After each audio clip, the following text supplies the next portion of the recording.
motorsiklo ang isang 80 taong gulang na siklista sa Pasay City. Dahil sa mga ganitong aksidente, isinusulong ngayon ng isang grupo ang petisyon para sa proteksyon ng mga siklista. Nakatutok si Cesar Apolinario.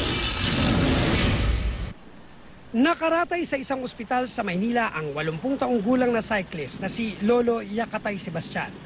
May pasa sa mga mata at puno ng galos ang buong katawan. Matapos mabundol ng isang motorsiklo nitong Huwebes ng umaga sa kabaan ng Jokno Boulevard sa Pasay City.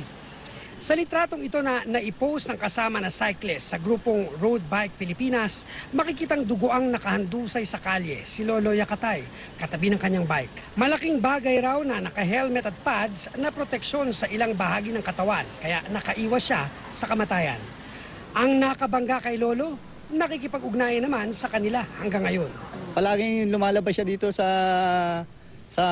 bahay, talaga naka-helmet, full gear siya, talaga naka-uniforme talaga. Pasalamat talaga ako naka-helmet siya, kundi baka mas lalong malala ang nangyari sa kanya. Matagal ng siklista si Lolo.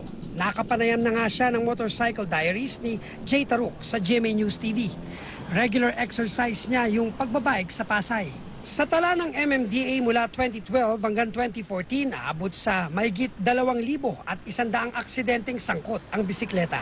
Mahigit 2,000 ang sugatan habang mahigit 40 naman ang naitalang namatay.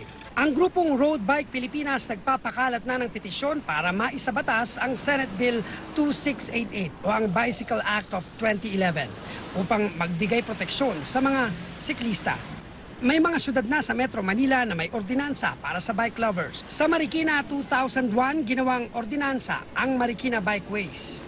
Kailangan po yun kasi isa po itong dahilan na nagkakaroon na tayo ng aksidente. So prevent accident po ito.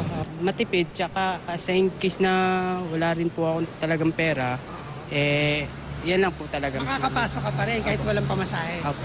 Pero tila hindi pa raw handa ang lahat para gawing isa sa pangunahing transportasyon ang magbisikleta ayon sa MMDA.